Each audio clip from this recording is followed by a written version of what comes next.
यहाँ पर आपको पर्सनल इंफॉर्मेशन, एड्रेस, श्रम कार्ड धारक को दिए जाएंगे। तो चलिए जान लेते हैं कि ई श्रम कार्ड कैसे बनाते हैं। ई श्रम कार्ड बनाने के लिए आपके मोबाइल फोन के गूगल पर अगर आप लिखेंगे ई श्रम कार्ड और उसके बाद जो पहला लिंक आपको ई श्रम कार्ड वेबसाइट का दिखाई देगा उस पर आप क्लिक कर देंगे। अब यहाँ पर रजिस्टर ऑन ई श्रम वाले ऑप्शन पर आप क्लिक कर देंगे। अब यहाँ पर जो आपके आधार कार्ड में मोबाइल नंबर लिंक है वो नंबर यहाँ पे एंटर करेंगे, कैप्चा कोड यहाँ पे फिल करेंगे, यहाँ पर नो पे टिक करेंगे और यहाँ पर भी नो पे टिक कर देंगे एंड देन सेंड ओटीपी वाले ऑप्शन पर क्लिक करेंगे। उसके बाद ओटीपी एंटर करके सबमिट कर देंगे। अब यहाँ पर आपका आधार कार्ड का नंबर एंटर करेंगे, ओटीपी वाले ऑप्शन को चूज करेंगे, ये कैप्चा कोड यहाँ फिल टर्म्स एंड कंडीशन को एक्सेप्ट करेंगे एंड देन सबमिट कर देंगे। अब यहाँ पर आप देखेंगे आपके रजिस्टर्ड मोबाइल नंबर पर एक ओटीपी प्राप्त हुआ है, उसको यहाँ पे एंटर करेंगे, उसके बाद वैलिडेट कर देंगे। अब यहाँ पर आपको personal information, address, education, occupation और बैंक डिटेल्स को फिल करना होगा। अब इसको थोड़ा सा ऊपर की साइड में स्क्रॉल करेंगे और continue to enter other details पर क्लिक कर देंगे। अब यहाँ पर आपको इस पेज पर आपकी पर्सनल इंफॉर्मेशन फिल करनी है। यहाँ पर आपका emergency contact number, email ID, marital status, mother name और उसके बाद सोशल कैटेगरी पर क्लिक करेंगे। एससी, एसटी, ओबीसी, जनरल जो भी आपकी कैटेगरी आती है उसको आप सेलेक्ट कर लेंगे। उसके बाद आप यहाँ पर आपको नॉमिनी की डिटेल्स को फिल करना है।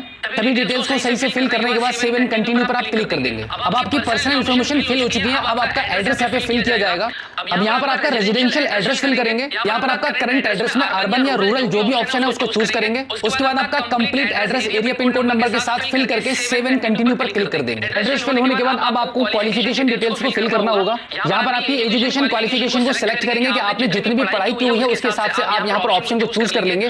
उसके बाद यहाँ पर एजुकेशन सर्टिफिकेट को अपलोड करने का ऑप्शन होगा। अगर आपके पास सर्टिफिकेट है तो आप इसको अपलोड कर सकते हैं, अदरवाइज आप इसको खाली छोड़ दीजिए। उसके बाद आपकी जो भी मंथली इनकम है उसका स्लैब आपको यहाँ से चूज करना है। देन अगर आपके पास इनकम सर्टिफिकेट है तो अपलोड कर दीजिए, अदरवाइज कोई दिक्कत वाली बात नहीं है। उसके बाद आप सेव एंड कंटिन्यू पर क्लिक कर दीजिए। अब इसके बाद यहाँ पर आपको ऑक्यूपेशन स्किल को फिल करना होगा। यहाँ पर आप देख रहे हैं प्राइमरी ऑक्यूपेशन लिखा हुआ है। आप जो भी काम करते हैं या फिर आप जिस भी काम के कारीगर हैं उसका नाम यहाँ पे आप टाइप करेंगे तो ऑटोमेटिकली उसका नाम यहाँ पे सर्च होकर आ जाएगा। तो जैसे कि हम यहाँ पर टाइप करते हैं टेलर, तो आप देखेंगे यहाँ पे टेलर वाला ऑप्शन आ चुका है, तो इसको हम यहाँ से चूज कर लेते हैं। इसी के साथ में आपका जो भी ऑक्यूपेशन है उसका भी नाम टाइप करके आप इसको सेलेक्ट कर लीजिए। उसके बाद अब यहाँ पर आपको वर्किंग एक्सपीरियंस शो कराना होगा कि ऊपर अभी जो आपने काम को सिलेक्ट किया है वो काम करने का आपके पास कितना तजुर्बा है, उसको आप यहाँ से सिलेक्ट कर लीजिए। इसके अलावा भी अगर आपके पास कोई भी सेकेंडरी ऑक्यूपेशन है तो उसको भी आप यहाँ से चूज कर सकते हैं। जैसे कि आप यहाँ पर हम सिलेक्ट कर लेते हैं प्लम्बर, तो आप देखेंगे प्लम्बर वाला ऑप्शन यहाँ पे निकल कर आ चुका है, इसको हम सिलेक्ट कर लेते हैं। उसके बाद अब यहाँ पर आपको आपका सर्टिफिकेट अपलोड करना रहता है कि जो काम आपने ऊपर सेलेक्ट किया है उसकी अगर कहीं से भी आपने कोई ट्रेनिंग ली है उसका कोई सर्टिफिकेट अगर आपके पास है तो आप उसको यहाँ पे अपलोड कर सकते हैं, अदरवाइज आप इसको खाली छोड़ दीजिए।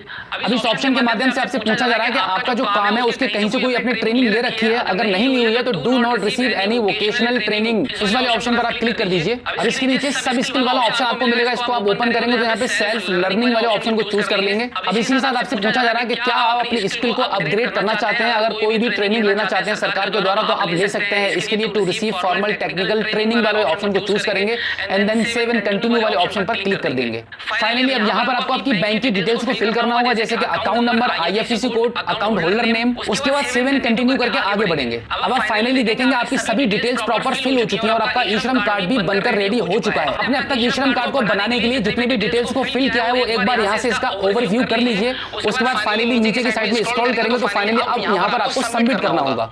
फॉर्म सबमिट होने के बाद आप देखेंगे यहाँ पर आपको डाउनलोड यूएन कार्ड का ऑप्शन आपको दिखाई दे रहा है, इस पर आप क्लिक करेंगे तो अब आप देखेंगे आपका ई श्रम कार्ड बनकर डाउनलोड होकर आपके मोबाइल फोन पर ओपन हो चुका है। तो ये था ई श्रम कार्ड को बनाने का easy process. So I hope आप अच्छे से समझ गए होंगे कि ई श्रम कार्ड को कैसे बनाते हैं। अगर आपका अभी भी कोई सवाल है तो आप इस एपिसोड के एंड में आप हमें फीडबैक के माध्यम से बता सकते हैं।